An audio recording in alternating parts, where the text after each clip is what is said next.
Sadhu, sadhu, Sadhu, sadhu, sadhu. Excellent. Much mudita. Mudita is rejoicing joy. Okay, so shall we start? I'm hogging all the questions, Ajahn. I just ration them, shall I? You go off and go. There you go. Oops. Okay. There's a lot of questions Venerable tonight. teachers, some years ago I learned the words Viraga, Nibbida and Samvega and finally had words from my experience. In today's sutta, if my memory serves me, Viraga and Nibbida follow jhāna. This doesn't fit my experience. As I had experienced jhāna, the cause for these factors to arise seem to be kalyana mitta and really enjoying the practice. Was this a lighter or preliminary feeling of viraga and nibbida, or was it perhaps a different qualities that arose? Probably the same qualities arose, but after the jhanas they get much more powerful. So I think it was a weaker form, but still wonderful, well done. The viraga is things fading away and ceasing. And the more things fade away and cease eventually. Or nibbida is sort of turning away from things. So it's still good. Well done. That's okay. Dear Ajahns, I came from a different upbringing from Buddhism. I was taught that peace is bringing something to make situations better, to put pain at ease and conflict with love. End conflict with love, bring understanding to something, etc. I only recently realized that Buddhist peace is about accepting what there is, even conflict, and not trying to solve or embellish situations. Is this so? Please comment. Thanks for the inspiring retreat. So, acceptance shouldn't be conflated with passivity. It's not the same as just sitting back and letting everybody else suffer for their own karma while we do nothing except bliss out. This is not really active compassion. And yet at the same time, we're realistic about how far we can really bring peace to situations that are painful, how far we can really solve conflicts with love. But that doesn't mean we don't try. Because of course it's possible to alleviate conflict with love. I mean, we can see that in our own lives. And the Buddha said, hatred never Hatred never ends hatred. By love alone does hatred cease. So love, loving kindness, compassion, and all the Brahma-viharas are incredibly powerful to heal conflict. However, it's not that in Buddhism we practice with healing conflict in mind. It's more that we try to eradicate the roots and the causes for conflict within ourselves first. And it's almost as though, as a natural consequence of that, we're able to bring about changes in our immediate society, and from there it can ripple out. So sometimes I get questions, and somebody wrote to me recently about the conflict, the genocide, let's call it what it is, in Gaza. And there are genocides happening in different parts of the world that don't get much airtime. There's a terrible situation in Myanmar, for example, where the military are basically, creating genocide against their own people. And people have very little resource to manage that. So there are all kinds of conflicts all over the world, and they were asking, what is the Buddhist response? And I was saying that whilst I'm not on the front lines, they were sort of implying that maybe Buddhists should go out to these places and actually have a physical presence there. And there may be people who want to do that. There may be people who want to contribute through donations. There may be people who go out with, say, Doctors Without Borders or aid groups and contribute in that way. But as a Buddhist nun, my main field of activism is trying to spread the Dhamma and build up a nuns community, and also that ripples out. And one of the examples recently was one of our followers who's been practicing with us for many years, who is now involved with, what is it called? It's a kind of Extinction Rebellion group, but it's also the Defend Our Juries activist group. And she was saying, basically, thank you for your teachings, because I wouldn't be who I am without it, and there's no way I'd be able to do what I do. And so that's the kind of outcome that practice can have. I think it's very important not to undermine what each of us can do and think that we all have to be like right there in the heart of conflict, but at the same time not to presume that the practice is not going to help. So I would say it's important not to be too passive as a Buddhist, but also to keep resourced and to keep aware of where these conflicts come from and to uproot those causes within ourselves. But for each person it's different. So there's no Buddhist kind of perspective in that one size works for all. We all have to practice in the way that's resonant for us and to our strengths and weaknesses. Yeah, that's what I would say.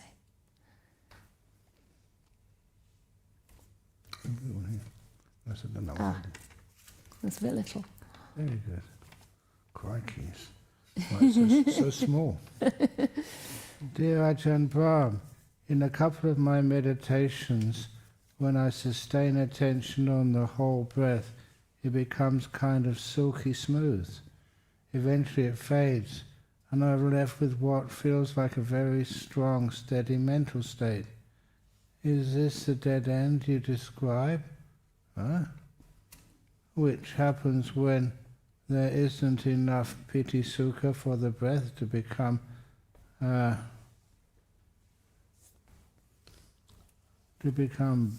Beautiful. Beautiful, okay, yes. Today when I reached this state, I decided to do a quick recollection, gratitude for the Buddha and the teachings, and your teachings.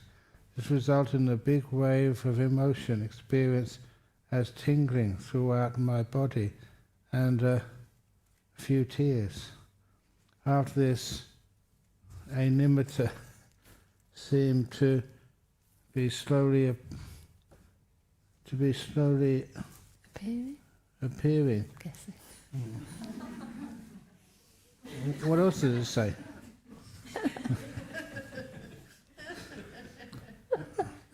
My strength and stability, and it felt as if this would have continued, given more time in meditation. Did I discover a way out of the dead end? Of course, yes. There's so many different ways of when the mind gets very still, just it's like a tinder. All you need is like one little match and it lights up and it becomes very beautiful. But you do need just that one little bit just to get the happiness going and the joy going. As for me, because I was doing that for such a long time, but I do also remember some senior Buddhists years ago when I said I was going off to Thailand to become a bhikkhu, a monk, over 50 years ago now. They said they didn't think I was serious. It's because I was too happy. Why is it you have to look sick to be able to go into a hospital? You don't. Sometimes, especially if you want to really go for deep meditation enlightenment, develop happiness as well. One other thing which I would ask you to do is when you start meditating and you have to go to the toilet, please cultivate happiness. When you cultivate happiness, the meditations get so much more powerful. You don't have to. It's nice to get gratitude coming up, but it's almost like more natural. I don't know why it is that people just are afraid of happiness in this world. I mean, a real beautiful happiness is. But well done. You found a solution. Well done. Mm. Dear teachers, could you please explain how to change perspective without rejecting part of yourself, e.g. fear? For instance, when you're afraid of the dentist and you're in the course of a dentist appointment, how to shift perspective from fear to peace. Okay, yes. So, first of all, fear is not really part of yourself, but I do know what you mean. When fear is arising, how do we change perspective without rejecting that fear? And the point here is that we're not trying to change our experience, we're trying to change our perspective. So it's as though the fear is the object, but there's a lens that's looking at that fear, and that is our perception or our perspective in a sense. So we're not trying to change the object, we're just trying to influence, or let's say add wise intention to the way that we're aware. So this is the second factor of the Eightfold Path. And the Buddha described that as letting go, nekkhamma, or renunciation, which can also mean giving towards something. So giving our energy, giving our love. It's also kindness, avyapada, which is literally non-ill will, and avihimsaka, which means non-cruelty, or being really gentle, really making peace, and also being patient with whatever's arising. So we're changing the way we regard these things rather than changing the experience themselves. So that fear can be there, you can allow fear to be there, but your mind has these other qualities of softness towards it, or acceptance towards it, or even love, right? So sometimes I like to anthropomorphize these little emotions and imagine them like little frightened children in my mind. And I'm the kind of wiser, older part of myself. Maybe I'm like a big sister or a mother, or even a compassionate Buddha to the fear. And from that place, I can regard it and respond to it in a different way. So it's not trying to change it. In fact, the more you can say, you're welcome, you belong, the better. And the more, amazingly, it does seem to dissipate, because the power of the mind is so much stronger. It's like the power of the mind and the way you relate is new karma, and the fear is the old karma. So you're responding to old suffering with happiness, basically, with a wiser perspective, and that soon transforms the experience itself. So the same thing with the dentist. I mean, I was once in the dentist, and I decided not to have any painkiller, or I don't know if they even offered any, to be honest, because they had to drain like an abscess on my gum, which is very painful. So they put the needle in, and they were like, "Are you going to be okay? Do you want a pain? Do you want a kind of injection?" I just said, "No, I'm going to meditate." So I was lying in the chair and just focusing on the palms of my hands. In other words, on a part of the body that wasn't so much in pain. And because of that perspective, I could bear with this really. I'm not saying you should do this, right? Take the painkiller if you want. But I have enough confidence in my practice that I knew it wouldn't overwhelm me. I've been practicing with sitting through all kinds of different feelings in Myanmar and watching the feelings change. So the dentist was quite surprised, and he was like, "What are you doing? How did you do that?" But I actually found it very interesting, because pain always reaches a kind of peak beyond which it doesn't increase. And once you've gone to that peak, it tends to subside. So it's very nice when the mind has that kind of confidence to face these things without trying to change them, but also it's like you have a bigger, wider perspective for the mind. So, you can encompass other experiences besides the pain. Excellent. You mentioned the procedure for monastics to confess to maintain virtue. What about lay people? Is it enough to confess to oneself if the offence hasn't directly harmed anyone, and let it go, and might actually cause more harm if one did? What about all the small mistakes? Yeah, it's just so one can take whatever you do which you kind of regret and just learn from it rather than look for punishment. It's the punishment which we want to avoid, because I always remember, just as a school teacher, why just punish kids? All they do is not to get caught. All they learn to do is learn how not to get caught next time. That's why you can have speed cameras, and all people learn is where those speed cameras are located. And they slow down suddenly just before you get to a speed zone or something. They don't know the reason for it. So the best thing, if you make a mistake, is know why it's a mistake and what caused it. Not punishment, but learning. And if it has hurt somebody or it hurts yourself, I always say that it's hurt somebody, and that hurt, that kind of regret, is what I call the poo. And we don't actually regret the poo. You try and collect as much as you can, because you know how to make use of it. You dig it in under the mango tree, so you have many more mangoes than you've ever seen before. You don't sort of punish yourself. You actually eat more mangoes, and you share many of those other mangoes with the monks and nuns. Is that a good idea? Yeah. Very good. And in its non-sensual bliss from the breath, or from letting go release in meditation, enough of a nimitta, if it draws and stabilizes the mind, an incredible bliss in the body and sense start to fade. Sometimes the bliss appears as a portal that is actually my pure mind, or glowing space in my solar plexus that expands and becomes non-local. I read in this, right, that's at page 2. Sometimes you just make sure your perceptions are just skillful means and not absolute truths. And then if it creates a better happiness, then fine. And that happiness makes you more peaceful.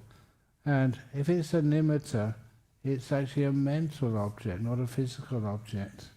And the nimitta, the mental object, draws you closer to the mind rather than keeps you in the body. I read in the Sutta, simile of the cook, that the nimitta is that which pleases the mind and takes it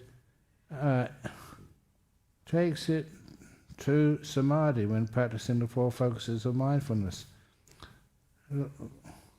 I ask curious of the alternative to bright light nimittas. It's the pleasing of in the body is one of the aspects of the nimitta, but because we are visual centered beings, our sense of sight is the most used and the most we are used to. It's kind of common that people experience these nimittas in the form of a light. It's not visual. Sometimes I thought that those nimittas were so brilliant, they're going to blind me. That's not why I wear glasses these days, by the way. Looking at too many nimittas. It's not a visual object. It's interpreted as a visual object. And the most important part of them is the joy which they have. If it's a visual object, it's much easier to actually understand that these are real nimittas. Because even here, when we meditate, we don't have the lights full on, and so it's not a light shining in your eyes.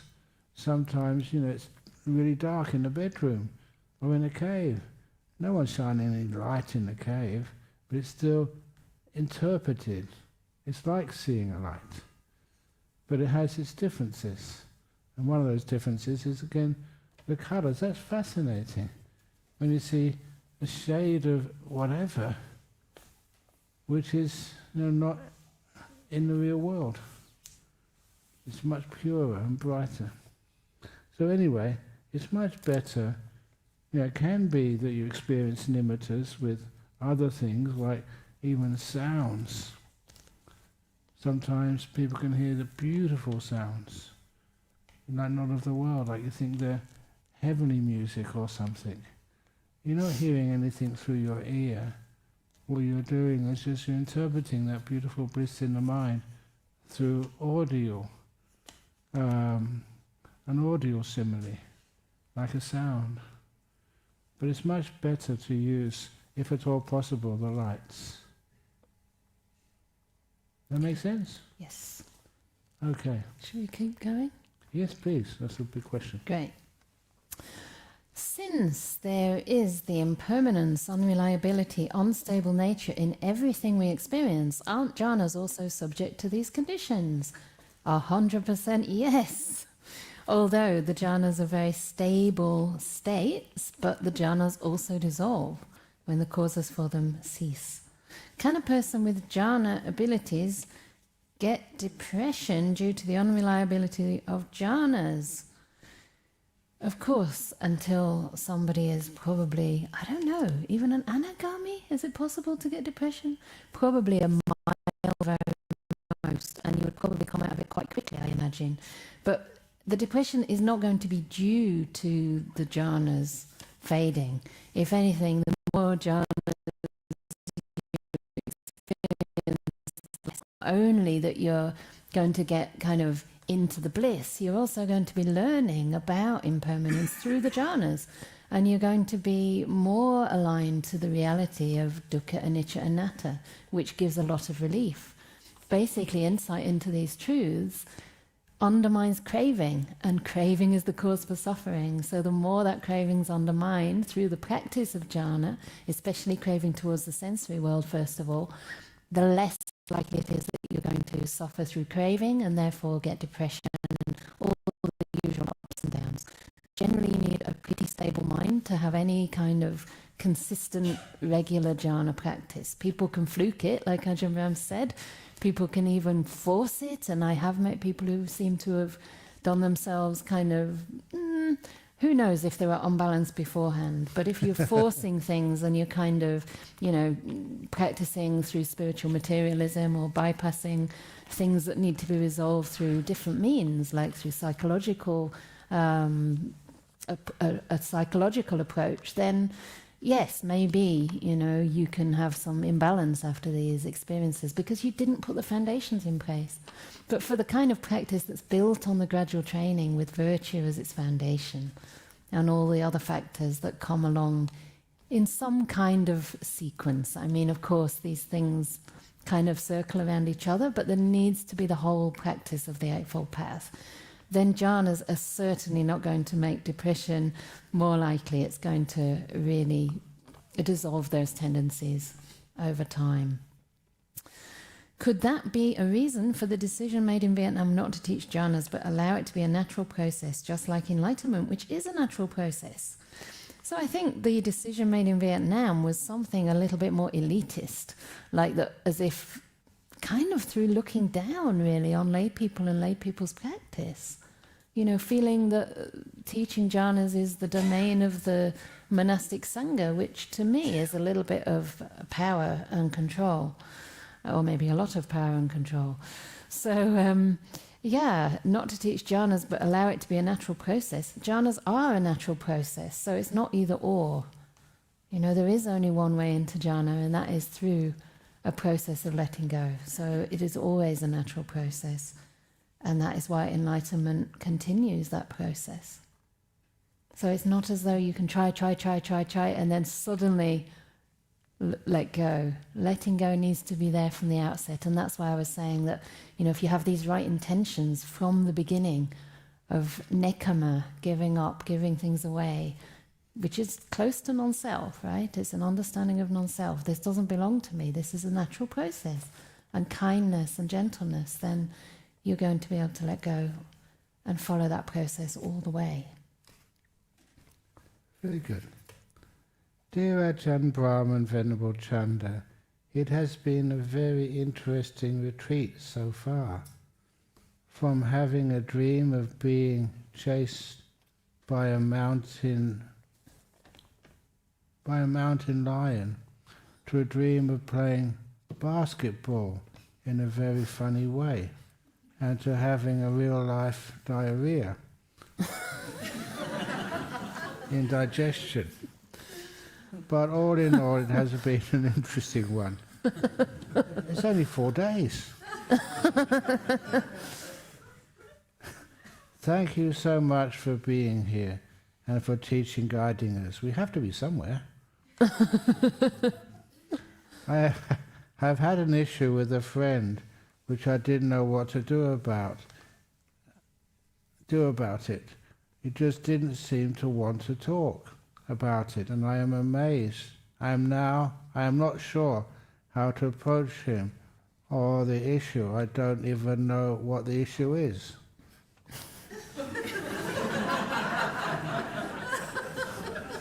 But I think they got the answer from this retreat. Excellent. I don't know what the question is. But just, you got some clues. Well done. Is that it? Yeah, of course. Okay, all right. Dear Ajahn Brahmanaya Chanda, I've read the beautiful breath is the stepping stone. I wonder where she's read that, or he's read that, or they've read that, to the higher forms of meditation, to the jhānas basically. It's the stepping stone so that the body can disappear. What does disappear mean? Does it mean that the body's no longer in focus, but if you focus you can feel it immediately? Or does it mean that also if you look for it you cannot find it? Thanks a lot for your great activities. So it can mean both. It depends how deep you are in the meditation. Certainly the beautiful breath, I think Ajahn Brahm calls it the pivot point, or maybe the stepping stone, but definitely the pivot point towards the more blissful states of practice. Because when piti starts arising with the breath, it keeps you there. It's so enticing, it's so easy to stay, you don't need to make any effort. So the mind can more and more deeply let go into the breath and become absorbed in that breath. So the stronger the piti, the more the body, it's often, for me anyway, felt first of all in the body, and then it becomes increasingly mental so that it can subsume the body, so the body doesn't feel physical anymore. And sometimes in the earlier stages you can still access it. Should you turn your attention back to the body, it's still there. And this is one of the things that brings people out nearly all of the time, especially when they first experience the body sort of starting to fade. You know, Ajahn Brahm has this story of the woman in Singapore, I think, who came to him, I couldn't feel my hands, because the hands suddenly became inaccessible. But often what happens is that a part of your mind knows the body's disappearing and immediately goes and checks it out. Is it still there? And then, of course, you turn back on that body consciousness.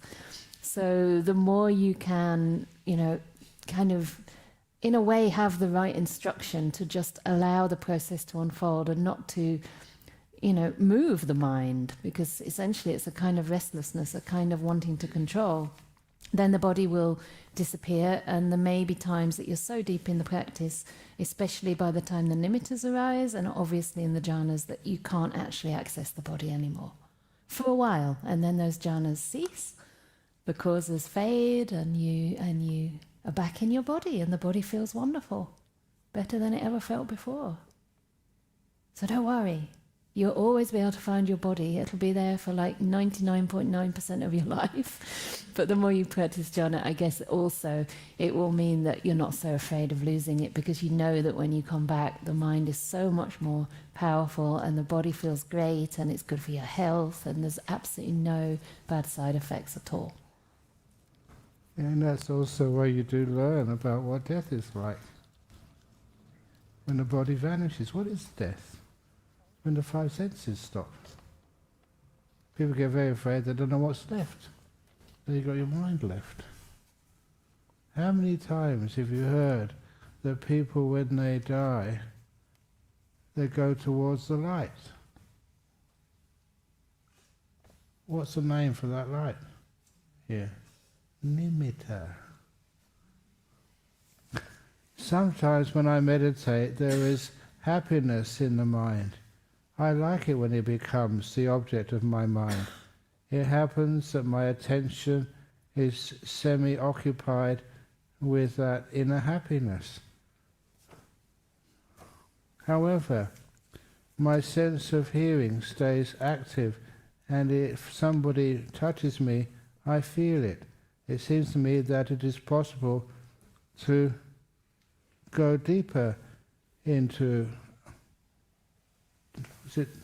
absorption.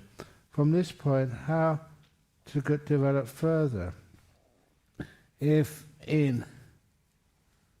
I'm semi-in and semi-out, what am I really experiencing? What good for me at this point? Thank you. I was recording of the earlier questions that one of very well-known monks over in Thailand is a monk called Ajahn Ganha. Have you heard of him?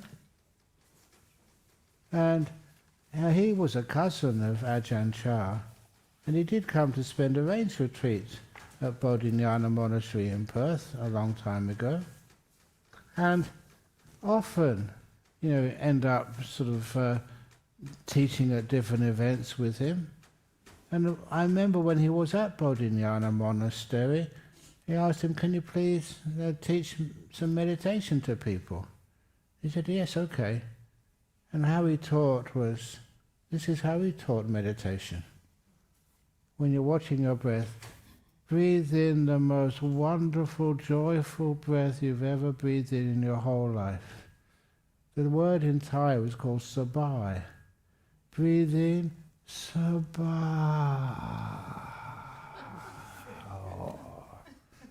And when you breathe out, sabai.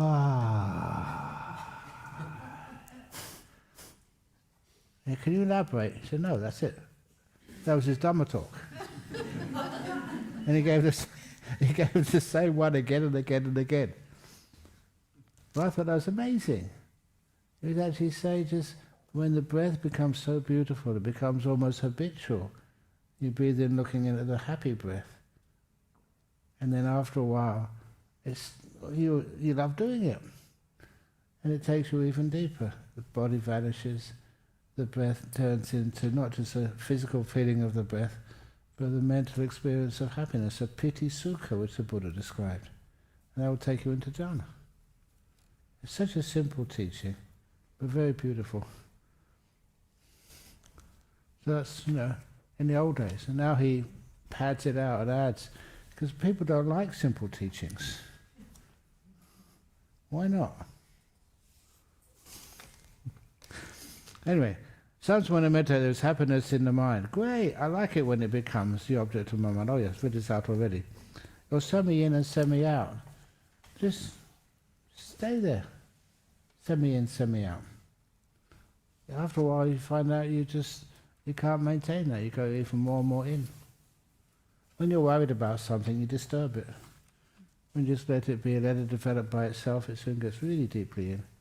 Know that this is what happens. You're going to bliss out sooner or later. And when you do, you enjoy it to the max. Is that okay? Do you want that more padded out, or is that simple enough? Okay, go on.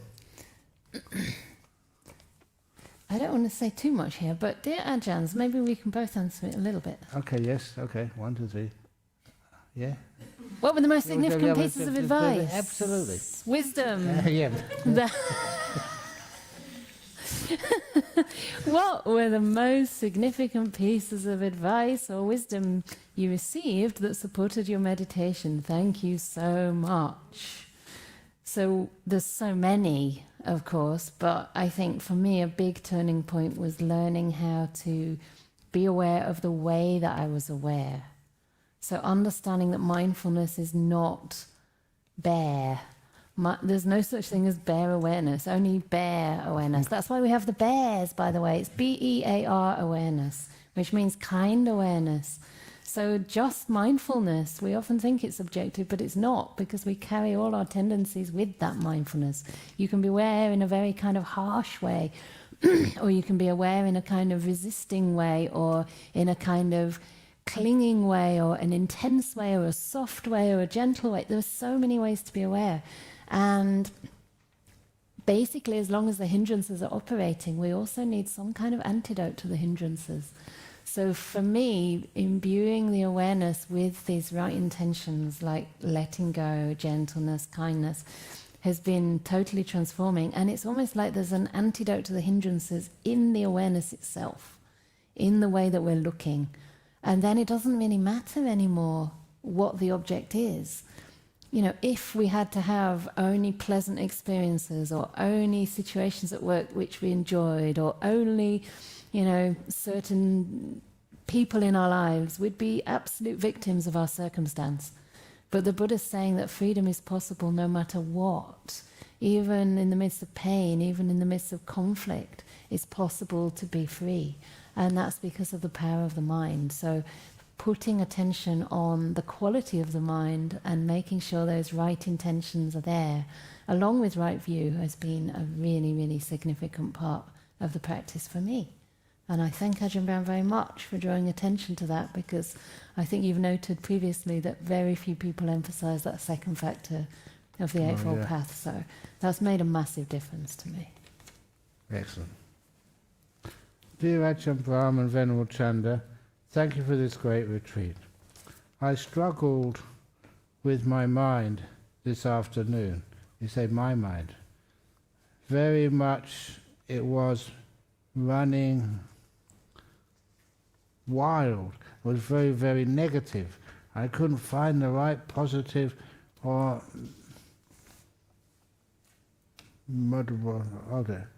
whatever, until out of desperation I deployed a lot of metta at it, and it really calmed it down. Two things occurred to me. There's no such thing as my mind, there's only mind. Good. The real nature of my mind is peace and stillness. Yeah, this is correct. Absolutely. It's the default mind. If you don't stir it up, it gets calm. Can I add, though, that that's only the preliminary nature of the mind, isn't it? Peace and stillness. Because the real nature of the mind is surely that it's subject to cessation. Yeah, that's also, it disappears. But it's default state. If you don't do anything, it gets peaceful, still, happy, and then disappears. Because when we say that it has a nature, it sounds as though... No, you agree with me on this. Yeah, of course. When we say it has a nature, I just want to point out that it's not like a ultimate nature. It's not the kind of core nature or essence of the mind. The mind still disappears.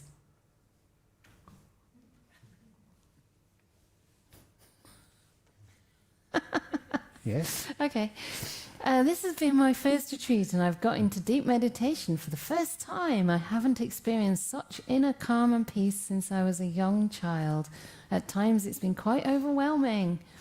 Regarding posture, very good, by the way. Wonderful. Regarding posture, when should I try sitting with pain or choose to change position? Learning to sit with pain better has been an amazing feeling. Many thanks. So that's really up to you. If you feel it's been amazing and you're growing through that and it's been beneficial to your practice, then great. I'm not going to tell you not to do it. But if you are trying to calm the mind and that pain is interfering and you're not developing wisdom around it, then maybe be gentle and be kind and change your posture. So I would say if you're struggling and if there's a level of cruelty or force there, then try to relax. How do you recognize virtuous people? I tend to keep people that I know. I tend to keep people that I know are not very good, but I always face the... Can I help? Thank you.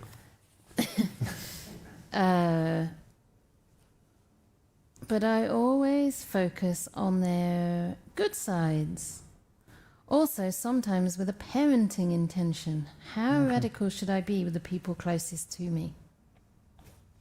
Very good. You're holding the question. No, I'm reading it out. Okay. I'll do the next one. I think what you're saying is that basically the people are not very good around you, but you focus on their positive sides, and in some way that comes from wishing to kind of parent them and maybe improve them, maybe nurture them, but maybe it's not that good for you. I mean, it's good in the sense that you can give and that you can care for people, but I would say you also need your own peers. It's also important to have people to inspire you. So much so that the Buddha once said, it's better to be alone. This is in the, I think, Sutta Nipata, so maybe it's not original to the Buddha. I don't know how authentic this is, but he says basically, better wander alone like a rhinoceros than have... if you don't find a companion who's as good, in other words, equal or better, then better to wander alone. So that, of course, can't be absolute truth, because then everyone can only have people who are equal or better. Then what about you? Are you you're worse than the person who's better, right? So the person who's better doesn't have someone who's equal or better. The person who's better has someone who's worse. So there is a role for helping others. But at the same time, it's important to have spiritual friends, as we've been saying throughout this retreat, and also for me anyway, very blessed and important, and to have spiritual teachers, even when they mess around. Play, even when they're playful. Rhinoceros are playful. Are they? Yeah. What's And that got to do rhinoceros with are it? very big. Yeah, that's true. But you do share your life. So that's very nice when we have spiritual friends who have compassion on us as well. So, it's good to be strong for others some of the time, but sometimes you also need support. So try and look for people who can give something back to you. If they're very close family members, you don't have to throw them away. But with friendships, sometimes we grow out of them. Yeah. Dear Ajahn, followed your instruction when the mind becomes purple light but not steady and black spotches. Find the clean parts. This is effective. Told you so. Sorry for messing it up. But I did something not very noble to get to this retreat, so I think my sila is corrupted. Will stable samadhi ever occur? Yes. As it wasn't until spring this year. Of course it will occur again.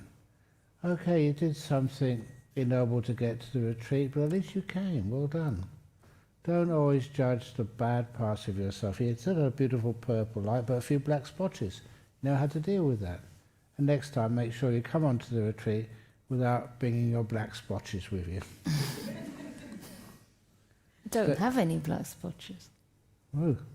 Well, don't just leave them at home, just don't do them. Yeah. I'll wash them. All yes, right. it's still good. Of course you'll get good samadhi. All right. Thank you for the wonderful retreat. Could you please elaborate on how to observe the breath without getting involved? It gets all comfy and feel delight in my body very fast, but then I can't seem to enjoy the breath. Please advise. Thank you.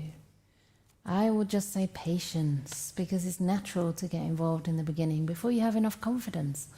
But the more comfortable and the more delight you feel, the more you start to relax.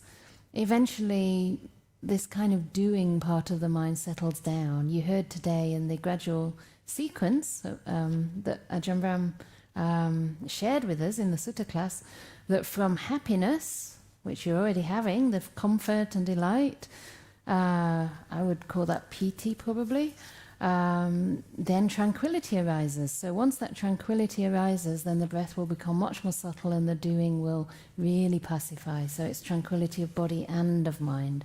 So don't try to enjoy the breath. That happens later. If we try to enjoy it, we're putting pressure on ourselves again. We're just taking burdens upon ourselves. You're already feeling comfy and delight in the body.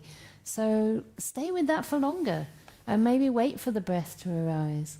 Sometimes when we go to it too soon, we can't help but control it because the doing part of the mind is still not pacified enough. So just wait for longer. Sometimes we can practice for the whole hour or even many hours, even whole retreats, not even intentionally going out to the breath at all.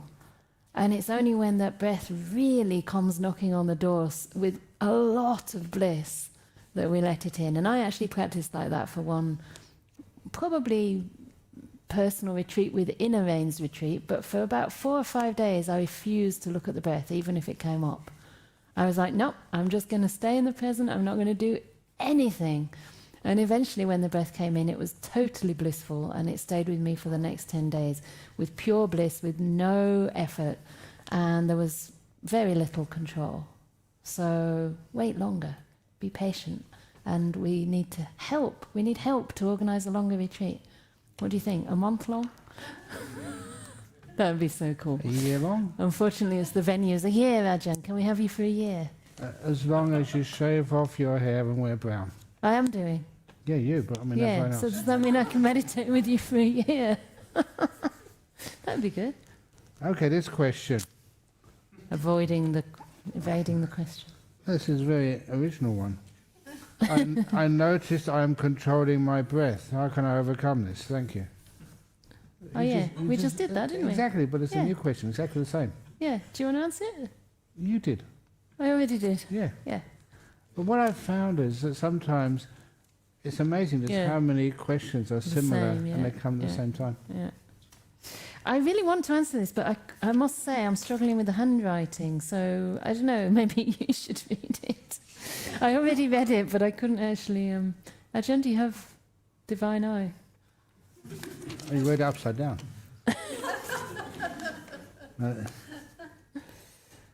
Dear Ajahn Brahm and Venerable Canda, it's a good start.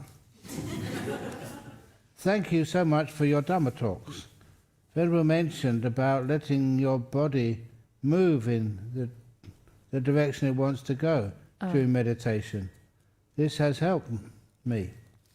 I am able to observe the nimitta without my body criticizing, without my body aching. I'm able to watch my body with a nimitta without my body aching and without a headache. Excellent. The nimitta is stable and bright. Great. I feel a real peace in my mind and a warm glow. Today after the meditation I feel really dark. Huh? I feel really something awake and full of energy. Not dark awake, something awake. Oh, clear awake and full of energy. Whereas on previous days I felt achy. Today, I thank you. I would like to ask you a question about an experience I had a year or two. I had on your 2-day retreat in June, and I haven't had anyone to ask about it. Was after lunch. We had such wicked... No, we had sandwiches, not wicked. Sandwiches. Had sandwiches today. Which always makes me sleepy. Venerable Canda was doing a loving kindness guided meditation. I was struggling with sloth and torpor. I was following her as best I could. And then I thought, let go, and suddenly had what I call, only describe as a whiteout, like a blackout, but awake. It was shocking and was followed by immediate... See, I read a white cat instead of a black cat. Something exhilarating rush of warmth throughout on my back and a sense of joy. The whiteout took a split second and I felt there was a something in the space-time continuum in my head. There was something, A gap? A nest or fest. What was that? I feel like the whole whiteout is on the fringes of my nimitta, if my current meditation, but when I let go, words come into my mind and I stop this and fade out. Something in the nimitta. Is this what I should do, or should I let go and let the words come? My nimitta feels like a glowing angel now. Marvelous. You've got a glowing angel. Glowing angel. I always remember the last part of the question. The last part was very nice. You've got a glowing angel now. Wonderful. Please just reflect on that, see what happens. experiment, see what you can do next time. But a lot of the time it's not doing anything at all. Strange things happen in meditation, and as if they do, I kind of like strange things happening. It's kind of my nature. That's why I like going to weird places. I mean, this is the Scouts camp, but this is not really weird. It is a bit weird. Oh no, I can do much more weird things than this. Like, to go and meditate in really weird places. Like cathedrals. Like, what else? Like crematoriums. Like, all these nice... There's so many nice, cool places to go to as a monk, which I haven't been before. So that's why I like doing those things. Every time when I went to Korea, I gave the keynote address, okay, at the 2019 World Computer Conference in South Korea. I don't know anything about computers. No, very little anyway. But nevertheless, I accepted the invitation. And could manage because you could present things in a way they'd never seen before. I really enjoyed myself. And at the end of that little World Computer Conference, they all came up and said, "That was a really great talk, thank you." And they gave me a business class ticket from Perth over to South Korea in a really good hotel, and they liked my talk so much they gave a $2,000 donation to the BSWA, which I said was a nice little learner, only for about a 20-minute talk. That's pretty attractive. I did that because it was different. Anyway, so I have fun. Excellent. Should we do another one? Yeah, go on. This is just to prove the point about questions being similar. In breathing meditation, my breath often feels forced and unnatural. For this reason, I often use the body as my meditation object, but I now realize that it might be easier to follow the breath because it's moving. Should I go forward with breathing meditation even though I'm struggling? Thank you. Don't plan. That's what I'd like to say. Basically, look at your mind. Ask your mind what it wants to do. If you want to be with the body, be with the body. If the breath comes in your mind and it really feels sweet and really wants your attention, give it some attention. If it passes away again, if it disappears, fine. As long as you're practicing the gradual training, as long as you're making peace, being kind, being gentle, it doesn't really matter what meditation object you use. So try not to plan ahead and keep things creative. But I would say generally it's good to cultivate some breath meditation and also become aware of the body, know how to calm the body, how to establish mindfulness of the body, and also to practice metta meditation. There are other meditations too, like death contemplation. And I think we were saying earlier, weren't we, something about being in the moment and how we don't know how long we've got. So death contemplation really brings that home. If you think this could be your last breath, how much more valuable is that breath to you? So, yeah, experiment, have fun. I like that advice. Experiment and have fun. You make some great breakthroughs in your insight and your wisdom. Like the answer to this question. When all sense doors are shut down, what and how is the bliss of jhāna experience? The jhāna comes when the 5 sense doors are shut down. Seeing, hearing, smelling, tasting and physical touch. We haven't shut the 6th sense door now, yet, so that's the mind. But imagine the mind is free from the 5 senses. Oh, it's just such a liberating experience. You don't have to deal with sights and sounds and, what else is there? And smells. I mean, Ayatanda tried to make me smell some of her medicine today. And I refused. Oh, it really stank. You don't know that. You didn't smell it. I smelled enough. Only a it's only fennel tea. Oh, yes. Oh.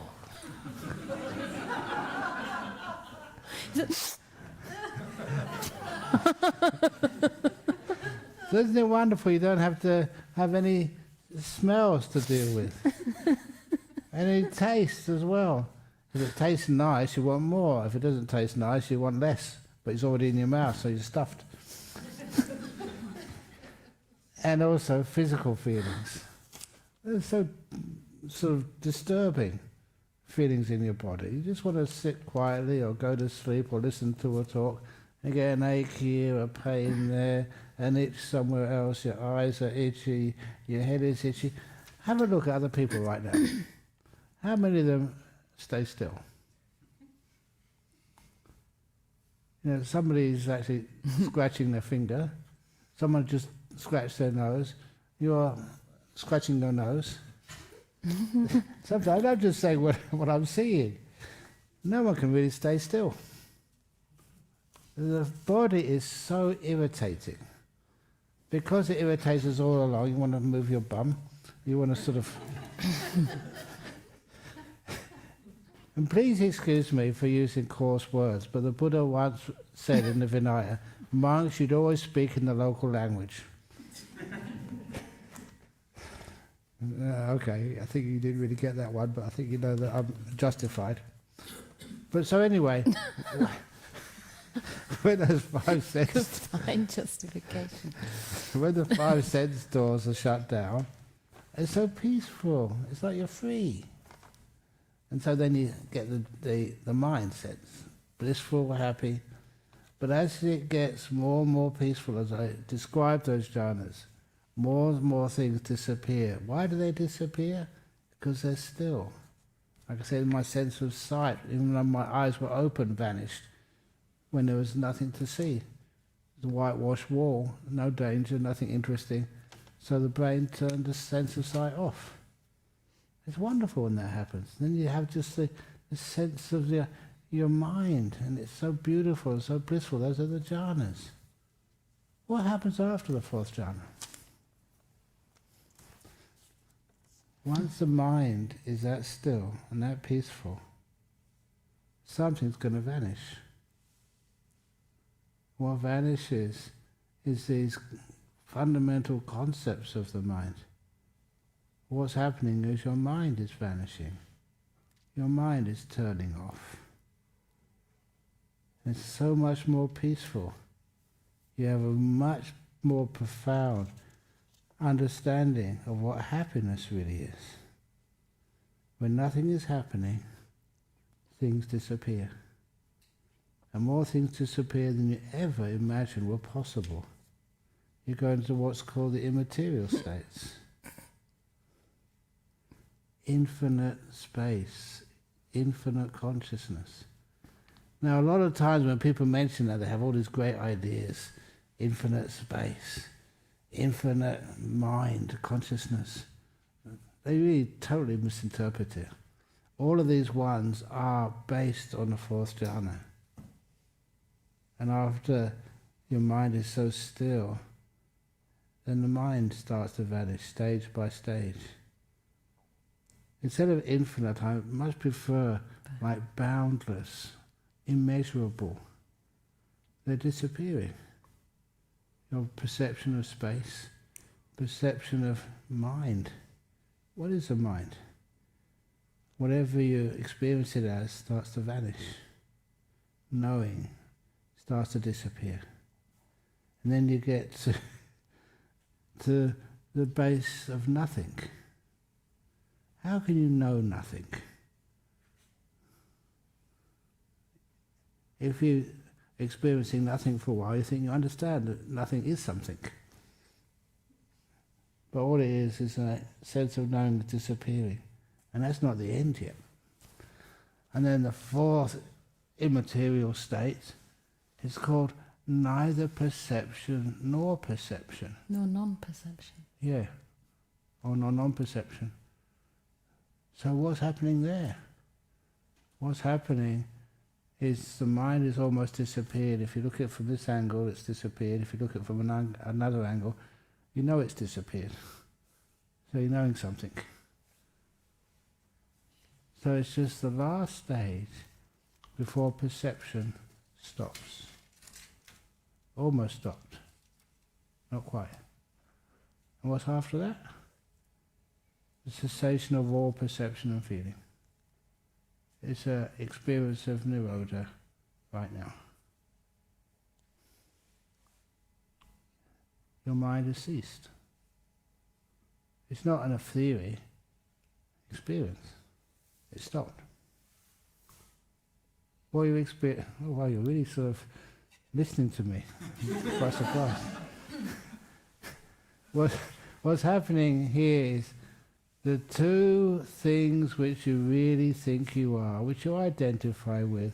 I always saw the last two citadels of the sense of self, the doer and the knower. The doer has been dealt with in the second jhana, it vanishes. The knower is the last thing to disappear. Your sense of knowing, this mind consciousness, vanishes. Pretty cool, eh? Why are you scared?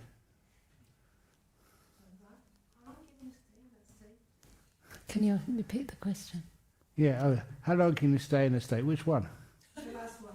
The last one, okay. Cessation is not really a state. Usually, they say at most either 7 days. But then there was the case of this Vietnamese monk who went into a state of cessation for 8 days. But what it means is that, you've ceased. How long can you stay in there? You've vanished. You're not there anymore. You come back after. Your body can still, as you explained, Yeah. the blood gets oxygen in the blood. Yeah, somehow or other. So your body can still survive. Ajahn, how do you don't really know that Vietnamese monk was in cessation. He could have been in jhana. He could have been just in the fourth jhana, yeah. Yeah. But in cessation, that's one of the reasons why the interesting thing for me was when he said 8 days. He was so still, never drank, never went to the toilet, never breathed, never said anything. Imagine that, you have a retreat, and you put Canda on the seat here, and she just stays, it doesn't move for 10 days. And look at her, she's not breathing, she's not sort of, needs any water, does never go to the toilet, and totally happy. I like weird stuff. And what you're saying with an Ajahn Chah, okay, we're going to go over time now, I'm sorry. With Ajahn Chah, sometimes people ask, after he had his stroke, what did he do? And of course he would go in jhana every now and again. How do you know? He couldn't say anything. That was because often he'd be lying down or sitting up or whatever his body posture was, and he stopped breathing. And the medic on duty, he was being paid for by the King of Thailand, freaked out. Ajahn Chah is not breathing. Yeah, he does this often, said some of the monks. But he's going to die. No, he's fine. But the medic on duty was really afraid. Look, I can't let Ajahn Chah die when I'm looking after him. This is the King of Thailand employing me. And he said, I know that Ajahn Chah is going to die one day, but please, not on my shift. And so the monks on duty there, they came to this compromise. They said, please keep checking his oxygen level on his blood. So the medic was checking the oxygen level on his blood regularly, and there's no breathing going on at all. But the oxygen in the blood was always well regulated. Doesn't know how. Somehow or other, it was absorbing some oxygen, even though he wasn't breathing, for a few hours. These experiences, you sometimes wish that was happening in a hospital, where the people could actually do the research and make a report of what was happening, so that people don't get afraid. When a monk or a nun goes into a deep jhana and just stops breathing. That's why I told you, if I stop breathing and I'm just sitting here, don't cremate me yet. And there's a good reason for that. It's not that just I'm not dead, you're just in deep meditation. check the body temperature. If it's warm, he's still alive. But if you did cremate me, as one of the stories in the sutras, that this monk was meditating in the jungle, a good meditator, and 2 villagers came past, they saw him, and they thought he was dead. And they were good Buddhists. They thought, we can't let him be eaten by jungle animals. So they were in the forest, they got some dead wood, created a funeral pyre, lifted him on top, lit it, did some chanting, whatever they knew, which wasn't much, and then once the fire was burning merrily, they thought the fire would do the rest. They went off to collect their vegetables, whatever they were in the forest for. You can imagine how they felt when the next day they saw that monk, this very same monk, come into their village for alms food. Not even his robe was burnt. That's in the sutras. In some of the experiences which I've seen, there's that Indonesian monk, Sudamo. Any Indonesians here? Yeah, great. You've heard about him, haven't you? I don't know if you've ever seen him. From my stories, yeah. No, I remember seeing him. I used to go to Indonesia and to Java quite a lot in those days. And he told me the story himself. He wasn't ordained as a monk yet. He just wanted to be a rishi, like a hermit. And so he found a nice quiet place in a remote part of Java. And he went to meditate in a nice quiet place. And then he got into peaceful meditation. He said what he saw was this beautiful star come into his mind. What he said next confused me for a while. He said he married that star. English was his second language. So he said he united so much into that star. And then he blissed out for a long while. He didn't know how long. Time vanished for him. And when he came out of his meditation, he noticed the jungle had changed. Where he was sitting was flooded. He was underwater for many days. He checked that out with the villagers. He couldn't have been sitting there. It was underwater. But he was quite happy there. When he came out, he had a very, very powerful mind. I remember just seeing him, speaking with him. He really just had an incredible strength. So much so that one of the other friends I knew in Bangkok, this is that story again, that she went, I was recommending him, and she went to learn meditation from him in Wat Bhawan. And one day she was meditating there, just like you when we do a guided meditation or something, and she was meditating there because she felt that something was going on. So she opened her eyes during the meditation. And I know this lady, she was one of the Thai princesses, granddaughter of one of the kings. And, there's no way in the world she would deceive me on this. And she said, she opened her eyes and she saw these 2 rays of light coming out from these monks' eyes into one of the other meditators. He was somehow or other trying to help heal something. And a real psychic phenomena. Would you like to see psychic phenomena like that? You might say, well, yeah, but the answer is no. The reason is because when she saw this, she freaked out. She got up from her seat, ran away, never went back again. That's one of the problems, with psychic phenomena. So, well, that's really interesting. Well, that doesn't exist. But anything powerful which you haven't understood really worries you enormously. And that was him. He's passed away now. And because he's passed away, I don't mind telling the details and telling his name. I would never do that if he was still alive. Why? I didn't want to bother him. He'll be so sort of people running after him, trying to, can you please show us your psychic power?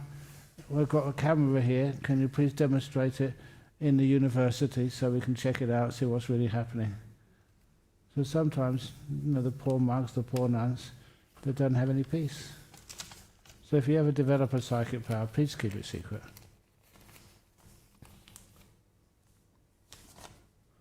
Okay. My turn? You go. Oh yeah, sorry. Have you finished that one? Yeah. All right. Okay. It's 9:10. How is everyone's energy? You want a bit more? Is that 5 minutes, 5 or 10 minutes maybe, because the teachers might be getting tired. Okay, go on. What do you think? 5 more? 5 more minutes, yeah. All right. Thank you so much for not me, nor belonging to me. It works. Please explain again, Yoniso Manasikara. Why is attention? Why is attention to what? How is it different from mindfulness? Thank you so much for your kindness and generosity, and for my gentle, soft voice. Excellent. So, Yoniso Manasikara.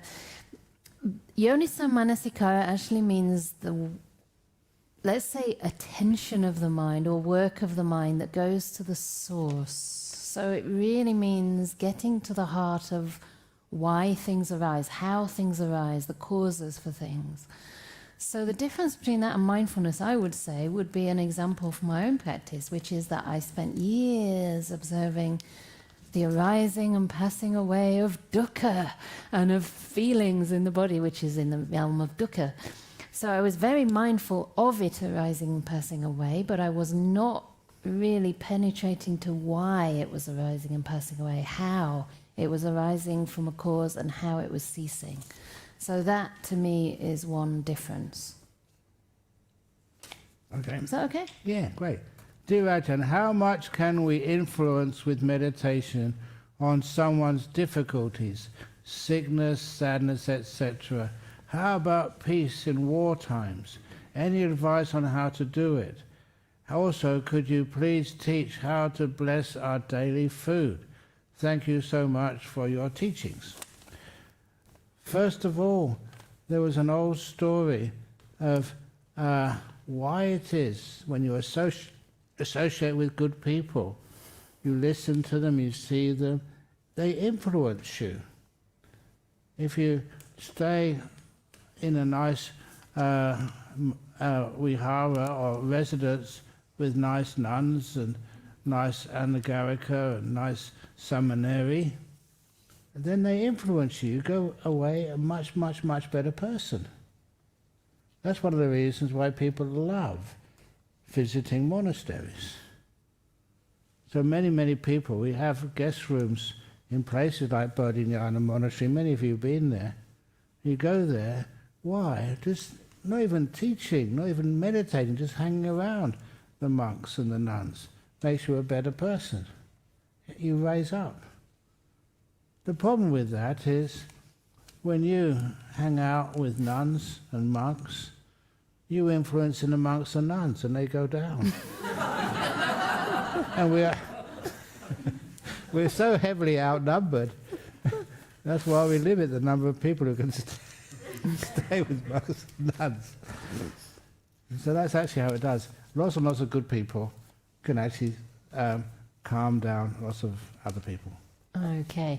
Dear Venchanda, what is the age limit to begin a full ordination process at Anukampa? Could you kindly share some words about the steps and the process? Thank you. And thank you, Ajahn Brahm, for supporting and making full ordination for bhikkhunis possible. And I also want to thank the bhikkhunis that have made it possible, because of course we need male allies, but the bhikkhunis are the ones that have done the hard work. So I really want to say a big shout out now to the first 4 bhikkhunis in Perth who actually approached Ajahn Brahm and Bhante Sujato and Ajahn Brahmali maybe you first of all, to say that this is what they wanted to do. And they had to withstand a lot of pressure from some of the monks over here, begging them not to do it, telling them it would split up the Sangha and all kinds of things. So it took a lot of integrity and commitment and courage on their part, and Ajahn Brahm has supported them every step of the way. So it is really laudable that you were willing to take some slack for that. Because it's one thing to say you support marginalised communities, it's another thing to actually give up some of your own privilege for that. Some people are happy to say, everything should be fair, but it's like, as long as it doesn't affect me, right? As long as I don't have to lose anything. So, anyway, what is the age limit? So there's no fixed age limit. However, the process of full ordination is really a journey. It's not just something that can be measured even in years. It's a journey. You may think you've been hanging around monasteries for years. You may have done a lot of retreats. You may have spent time in monasteries for several months or even longer. And as soon as you enter the training, so much more stuff comes up.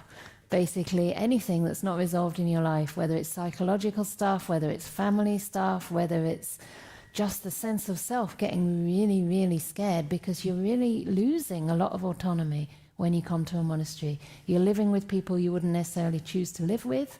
There's nowhere to escape to, you know. You can, I don't know, go down the bottom of the garden for a bit or have a little walk. But basically, you're in a kind of situation where the work is continuous, the spiritual practice is continuous, and you don't necessarily have a lot of time to meditate.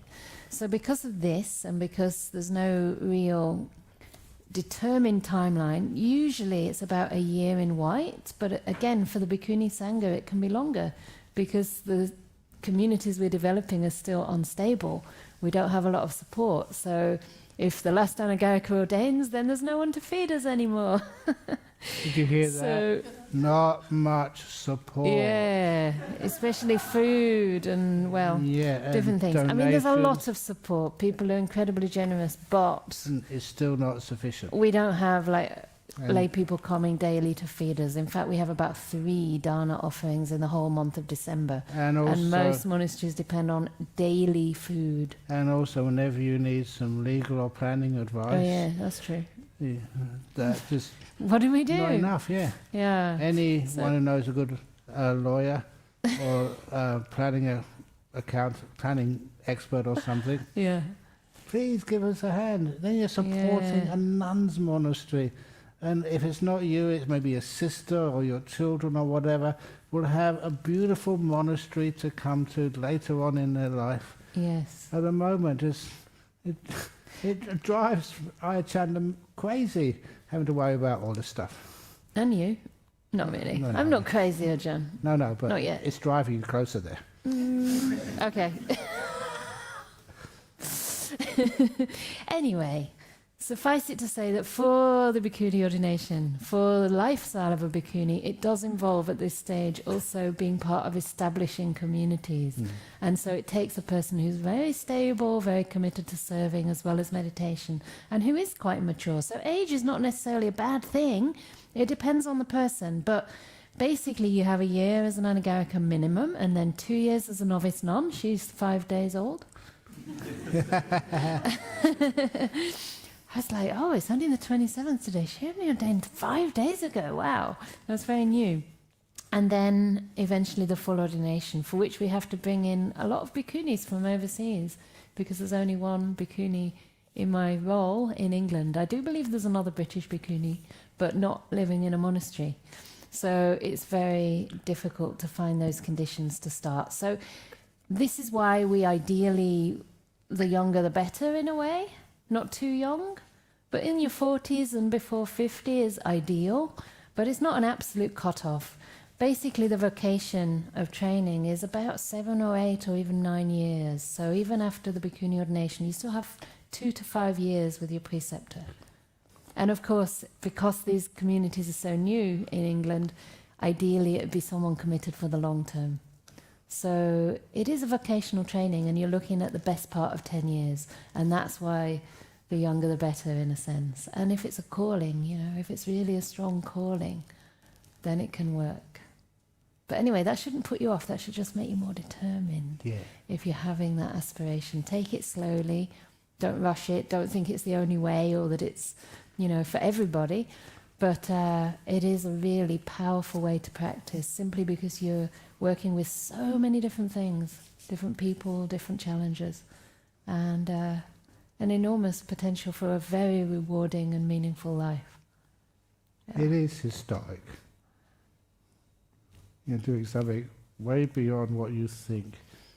The importance is huge. Yeah. Yeah, it's beyond the personal, I have to yeah. say. It's beyond the personal. It's it's about trying to keep the teachings of the Buddha alive, which requires the fourfold holy. We'll make a statue of her later. No. If there's one of you, okay, first. No, that will cost too much because it's too big.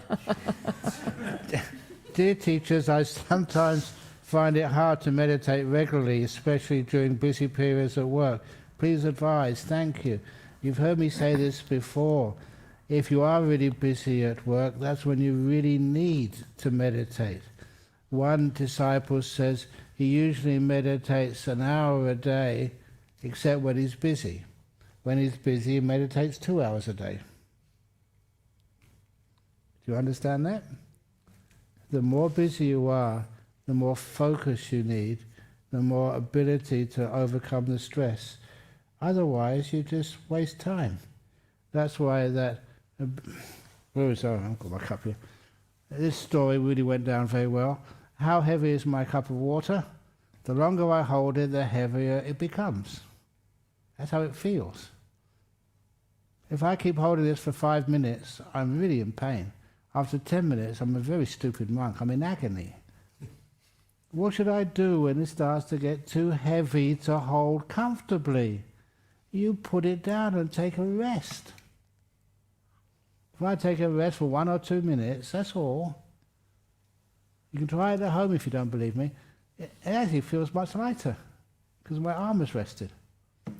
So, if you can introduce meditation to your work, a cupboard you can sit in, just put a couple of cushions in there, lock the door, just go in there for half an hour, you find that half an hour is never wasted. You come out afterwards without any stress, calm, energized, and your mind can do whatever work you need to do. You're far more innovative. That's why that's even used up in Harvard, apparently, called an investment of time. Give half an hour to meditation, you get 2 hours work done in 1 hour afterwards, of high quality. It improves your productivity and the quality of your work. So if you are really busy, please sacrifice what you think is sacrifice, a half an hour meditation. We'll do it properly. You learn how to meditate here, and afterwards when you go to work, easy. Okay. Off you go. Shall we? One more. Oh yeah. Okay. Thank you so much for this retreat. I've had my first experience with nothing. I felt enormous freedom of knowing that I'm nothing. Oh yeah. Even more, there is nothing. Not even I am nothing. I also have a very active mind. It's not busy mind, but it creates pictures of landscapes, feelings, and also people I don't know. Sometimes it also creates geometrical figures like circles, triangles, and mandalas. Can this be some sort of nimitta? When I focus on my breath, everything quietens, and it's only me and my breath. Thank you for that. So that's interesting. I'm not sure whether these visions are coming before you start the breath meditation or afterwards.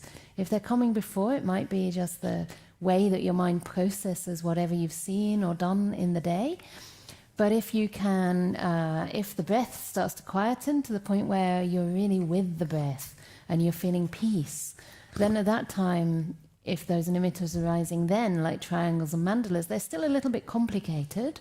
So the mind is still not very still. But over time, as you stay with the breath, don't give too much attention to those kind of complicated nimittas. They will start to simplify and to brighten and settle down. So it's probably a good thing that you're visual in that sense, because you're more likely to be familiar with the mind sense, perceiving things through the mind. So yeah, I think that sounds pretty good. What do you think, Ajahn? Sadhu, sadhu, sadhu.